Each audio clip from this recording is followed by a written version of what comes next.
இன்றைக்கி நம்ம கிச்சனில் வெங்காய பக்கோடா பண்ண போகிறோம். எப்போயுமே கடலை மாவு வச்சு தான் நம்ம பக்கோடா பண்ணுவோம். ஆனால் இன்றைக்கி நம்ம கோதுமை மாவு வச்சு பக்கோடா பண்ண போகிறோம். அது எப்படின்னு பார்க்கலாம். 2 பெரிய வெங்காயம், கருவேப்பிலை, மல்லித்தலை, 1 பச்சை மிளகாய், காரத்துக்கு மிளகாத்தூள், கொஞ்சம் சோடா உப்பு தேவையான அளவுக்கு, கோதுமை மாவு இதில் 1 டம்ளர் எடுத்திருக்கேன். அதே டம்ளரில் 1/4 டம்ளர் அரிசி மாவு, பச்சரிசி மாவு. அரிசி மாவோ இல்லை அது கூட கொஞ்சம் ரவையோ சேர்த்துக்கிட்டோம்னா நல்ல மொறுமொறுப்பு கிடைக்கும். அதுக்காக தான் நம்ம அரிசி மாவு இதில் சேர்த்துக்கிறோம். உங்களுக்கு இதில் அரிசி மாவு சேர்க்க வேணாம் அப்படின்னு நினச்சிங்கன்னா கொஞ்சமாக ரவை கூட நீங்கள் சேர்த்துக்கலாம். இதெல்லாம் கலந்தாச்சு. இதில் கொஞ்சம் தண்ணி சேர்த்துடலாம். ரொம்ப தண்ணி சேர்க்காதீங்க. கொஞ்சம் நிறைய மாவெல்லாம் சேர்க்க வேணாம். வெங்காயம் அதிகமாகவும் மாவு கொஞ்சமாகவும் இருக்கணும். அப்போ தான் டேஸ்ட் வந்து நல்ல மொறுமொறுப்பாக அந்த வெங்காயத்தை கடிச்சு சாப்பிட்றப்போ நல்லாயிருக்கும்.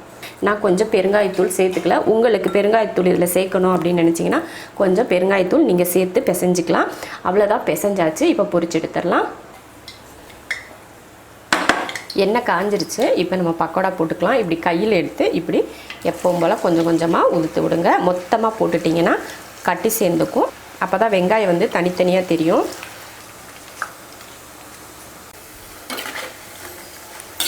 பக்கோடா வந்து நல்லா வெந்துருச்சு. இப்போ எடுத்துடலாம்.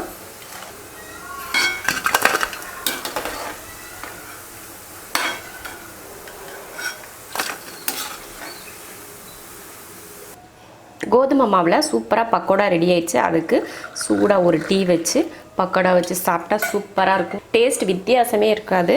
எப்போவும் நம்ம நார்மலாக கடலை மாவில் சாப்பிட்றோம் இல்லையா பக்கோடா, அதே மாதிரியே இருக்கும். ரொம்ப நல்லாயிருக்கும். நீங்களும் இது போல் கோதுமை மாவில் பக்கோடாவும் டீயும் செஞ்சு பார்த்துட்டு பிடிச்சிருந்தா லைக் பண்ணிவிட்டு ஷேர் பண்ணிவிட்டு கமெண்ட் பண்ணுங்கள்.